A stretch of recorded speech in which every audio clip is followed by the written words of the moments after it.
हम next lesson है social motives and their development in cultural context. Social motives क्या होते हैं? एक एग्जैक्ट डेफिनेशन सोशल मोटिव की है इल्यूसिव।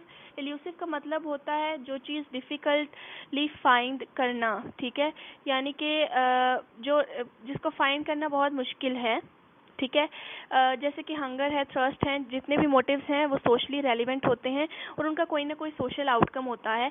जैसे affiliation, aggression, altruism, achievement, approval है, ये सारे मोटिव्स जो हैं इनके बेसिक कैरेक्टरिस्टिक्स कॉमन हैं। स्पेशली जो केस है motivate specific goal directed behaviour या जो फंडामेंटल प्रोसेसेस हैं किस तरह डिवेलप होते हैं। हमने दो सोशल मोटिव सिलेक्ट किए हैं, जिसमें आता है एग्रेशन मोटिव और अचीवमेंट मोटिव। इनमें जो मेन डिफरेंस है और बायोलॉजिकल एस्पेक्ट्स के हिसाब से क्या है, हम ये सारा कुछ इस चैप्टर में पढ़ेंगे। सबसे पहले आता है एग्रेसिवनेस। इसको हम अगर इंडिकेटर की तरह लें, एज अ फिनोमिना इसको इंडिकेटर लें, तो ये वार लाइक कन्फ्लिक्ट है, violent crimes, head hunting, even malevolent या एग्रेसिव नॉन एग्रेसिव कल्चर्स, ठीक है। इस तरह की बातें इसमें हो सकती हैं। द क्वेश्चन इज कि क्या what causes these differences in aggressiveness. Aggressiveness में डिफरेंस कैसे आ जाता है? कुछ आंसर्स जो हैं बायोलॉजिकल पॉइंट ऑफ व्यू से दिए जाते हैं। तो फर्स्ट साइंटिस्ट जिसने अडॉप्ट की this line of reasoning Sigmund Froude था। इसने पोस्टुलेट किया sexuality arose in its broader meaning as the general driving force to live, and later on इसने इसे डेथ ड्राइव भी कहा, thanatos as its agonistic force and source of aggression। ये drives जो हैं बायोलॉजिकली रूटेड मोटिवेशनल फोर्सेस हैं। William McDougall ने assume किया कि in number of instincts and among these an aggression instinct. काफ़ी सारे इंस्टिंक्ट्स हैं जिसमें एक एग्रेशन इंस्टिंक्ट भी आता है। एग्रेशन थ्योरी में कार्नेड लॉरेंस ने एक फेमस पर्सपेक्टिव दिया था। उसने कहा कि kind of aggression energy which becomes permanently produced and accumulated if not released by some aggressive act. हमारी एग्रेशन एनर्जी जो है वो हमारे अंदर परमानेंट हो जाती है अगर हम उसको किसी तरीके से ना निकालें। Furthermore it is also known as aggressiveness like other biological condition, जैसे कि वेट या हाइट है, जिसे जेनेटिकली कॉज इंडिविजुअल डिफरेंसेस कहा जाता है। इसी तरह एग्रेशन भी डिफर करता है जेनेटिकली। तो however, can the differences between cultures simply be based on these direct biological factors? इस केस में हम ये एज्यूम करते हैं कि जो होल कल्चर है वो डिफर करता है बायोलॉजिकल आउटफिट में। This was assumed in race theories के there were once fairly common race assumptions. In order to answer this question, three further areas have to be studied. In which other ways do culture differ? How are motives defined in modern psychology? How do motives and individual differences among them develop? Or what factors influence this development? Culture जो है वो basically ecological और socio economic conditions पर differ करते हैं, ठीक है। जैसे कि लोग जो हैं वो पोस्टरल कल्चर्स में फ्रीक्वेंटली डिस्क्राइब करते हैं एग्रेशन को, then from farming cultures. 6 culture studies जो हैं वाइटनिंग ने दी, जिसमें फैमिली हाउस होल्ड स्ट्रक्चर को बताया गया, are also influential. Nuclear families में जो एग्रेशन है वो डिफ्रेंशिएट करता है, रिलीजियस बिलीफ्स के हिसाब से भी डिफ्रेंशिएट करता है। मॉडर्न साइकोलॉजी में रिसर्च और मोटिवेशन ये बताती है कि जो मोटिव है वो होमोजीनियस सिंगल फिनोमिना है, जो कि जैसे कि अर्ली ड्राइव में एज्यूम किया गया, इंस्टिंक्ट थ्योरी में एज्यूम किया गया। हम ये जानते हैं कि जो मोटिव्स हैं वो कॉम्प्लेक्स सिस्टम्स हैं जिनको वेरियस कंपोनेंट्स जो हैं उनसे कैरेक्टराइज किया जाता है। Some of the components are cognitive structured goals, ठीक है। जैसे कि एग्रेशन में it may be eliminate sources of frustration forcibly, जैसे कि एंगर है, satisfaction and those which are connected to the attainment of goal, तो वो सेटिस्फेक्शन है। जब हमारे गोल्स अचीव नहीं होते तो उसमें एंगर आता है, फ्रस्ट्रेशन आती है, ठीक है। उसके बाद गोल डायरेक्टेड हैबिट्स ऑफ बिहेवियर, ये सारे जो हैं एक फंक्शनल सिस्टम से कनेक्ट करते हैं। ये कंपोनेंट्स जो हैं ये रेलिवेंट हैं in principle in all social motives, और इनका स्पेसिफिक थीमेटिक फिनोमिनोलॉजी है हर मोटिव की। इन जनरल जो सोशियो कल्चर डेवलपमेंटल कंडीशंस हैं वो बहुत इंपॉर्टेंट हैं देन बायोलॉजिकल कंडीशंस, क्योंकि they are intensively studied and in the context of this chapter they are more interesting. It has been known for some time कि aggression जो है aggressive cultures socialisation conditions वो ज़्यादा harsh होती हैं, punishment या rejection से रिलेट करती हैं, या पेनफुलनेस से रिलेट करती हैं। एग्रेशन या एग्रेसिवनेस तब स्टार्ट होता है जब हार्शनेस, एसर्टिवनेस डोमिनेंट हो जाती है।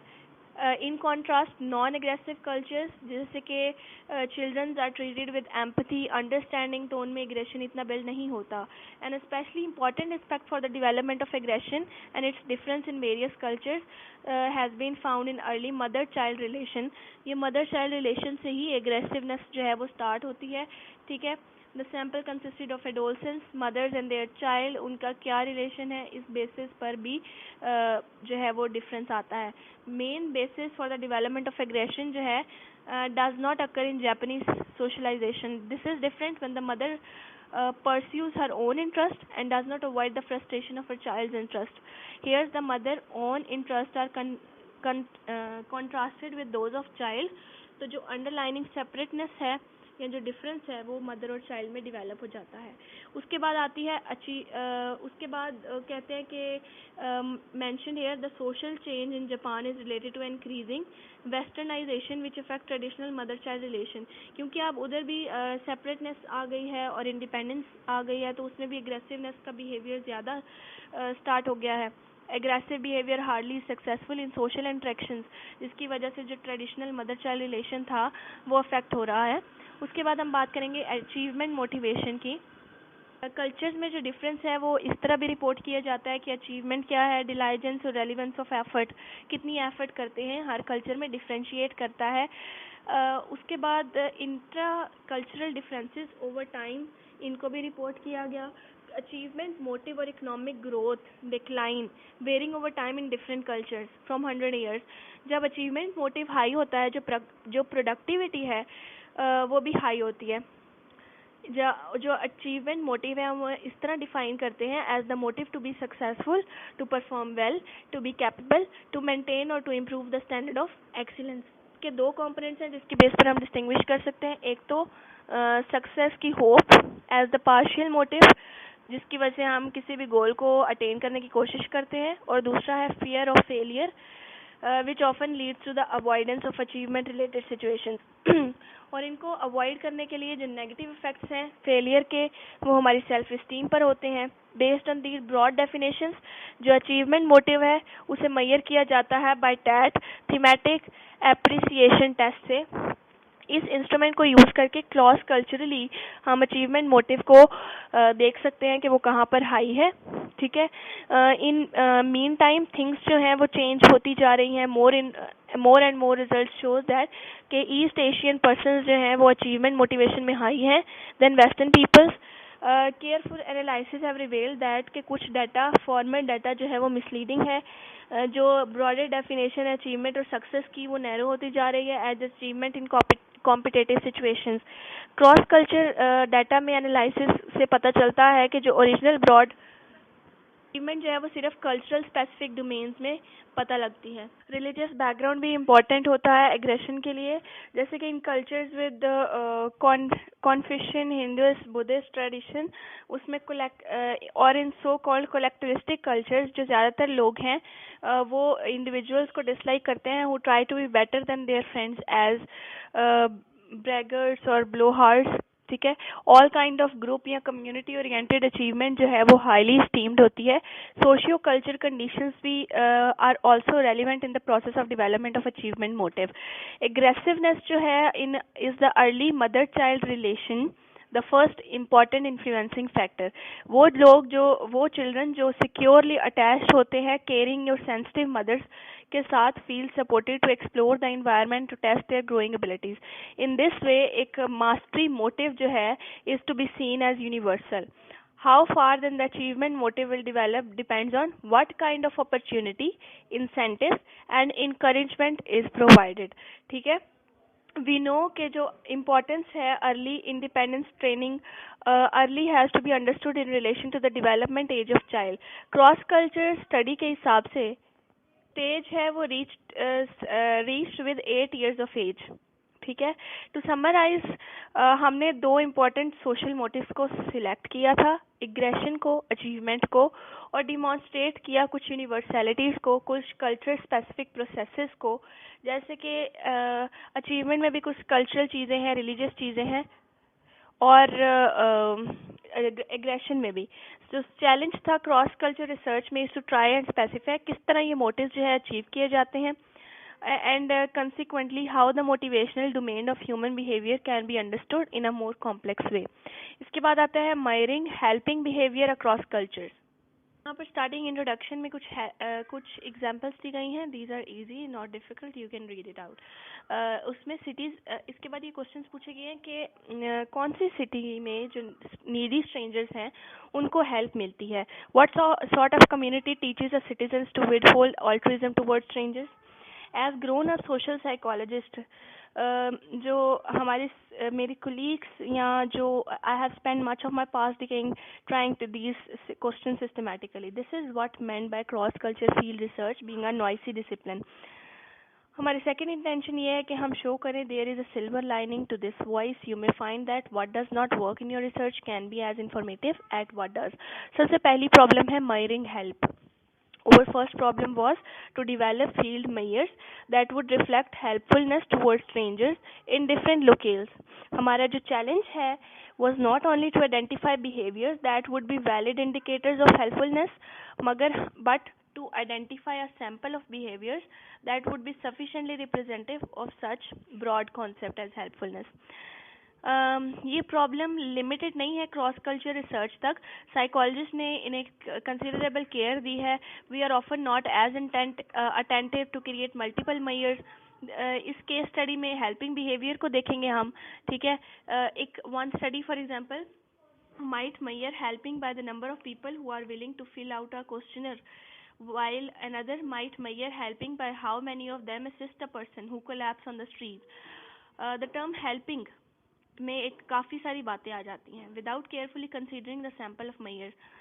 ये प्रॉब्लम ऑफ जनरलाइजेशन जो है ये कॉम्प्लिकेटेड है. इसमें लैक ऑफ अटेंशन आती है क्योंकि हम हर चीज़ को हर जगह पर जनरलाइज कर देते हैं. ठीक है. अब जैसे हमने हेल्पिंग बिहेवियर्स की मेजर की और किसी एक ग्रुप की और उसी को हमने हर चीज़ पर जो है वो कर दिया. ठीक है. अब डिफरेंट कल्चर्स हैं, उन पर हर जगह पर सेम चीज़ें नहीं हो सकती. Without such a classification scheme ये डिफ़िकल्ट है कि हम उसको मेजर कर लें.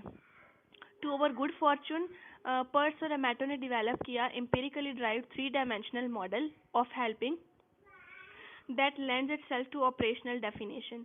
इस मॉडल ने 3-fold स्ट्रक्चर दिया हेल्पिंग का. सबसे पहले doing what one can, direct help versus giving what one has, indirect help. एक तो वो जो आप कर क्या सकते हो और दूसरा आपने क्या दिया, उसने दिया क्या, गिविंग व्हाट वन हैज. ठीक है. दूसरा है spontaneous informal help versus planned help, और तीसरी है serious versus non serious help. ये 3 डायमेंशंस जो हैं वो कॉरेस्पॉन्ड करती हैं in order to the type of help offered, the social setting in which help is offered, and the degree of need of recipient. उसकी ठीक है. We develop 5 field experiments. उसके बाद एक्सपेरिमेंट्स हुए जिसकी वजह से सारी जो है वो हमें पता चली है.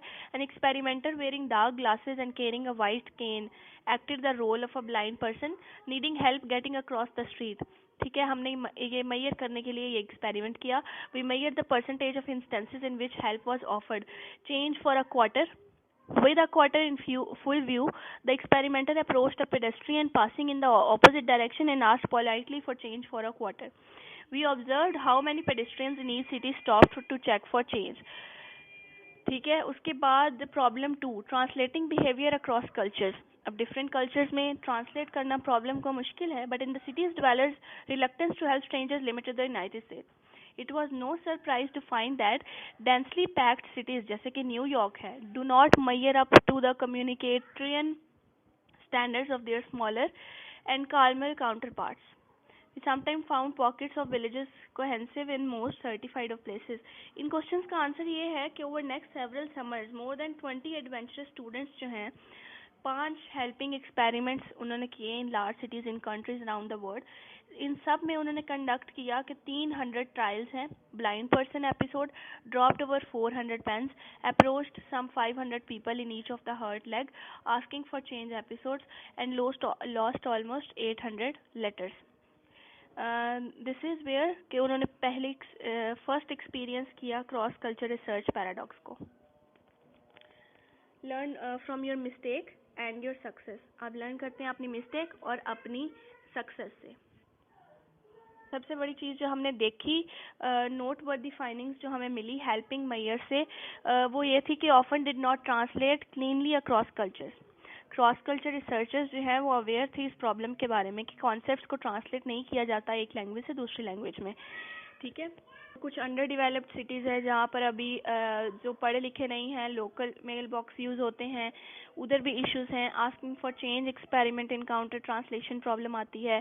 फ्यू सिटीज़ में पीपल जो हैं वो अफ्रेड होते हैं किसी भी स्ट्रेंजर से बात करने से। ठीक है, तो रिजल्ट्स क्या आते हैं कि but even with these difficulties हमारा जो एक्सपेरिमेंट है ran the 3 experiments successfully in 23 different countries. What we found suggests a word of difference in the willingness of urbanities to reach out to strangers.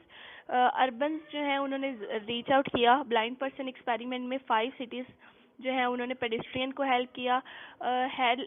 hurt leg downtown में results ने ये show किया कि 3 times as likely to receive help। ठीक है, overall 2 most helpful cities जो हैं वो लैटिन अमेरिका थी और found the cities with strong helpfulness. ठीक है, उसके बाद सबसे ज़्यादा जो गोल था रिसर्च का like overs is to discover patterns in cross culture differences. Patterns क्या हैं, क्या ये करेक्टरिस्टिक कल्चर्स के प्रिडिक्ट करते हैं या एक्सप्लेन करते हैं डिपेंडेंट वेरिएबल्स को। उसके बाद इंडिकेटेड पॉसिबल प्रिडिक्टर्स थे पॉपुलेशन की size, economic factors, cultural values, individualism वगैरह, ओवरऑल पीस ऑफ लाइफ। हमने कुछ ट्रेंड्स को फाइंड आउट किया but all had there exceptions. ये एक्सेप्शंस ये बताती हैं क्लियरली कि कुछ लोग जो फास्ट पेस ऑफ लाइफ में गुजर रहे हैं या जो इकोनॉमिक अचीवमेंट पर फोकस करते हैं वो भी कैपेबल हैं of finding time for strangers.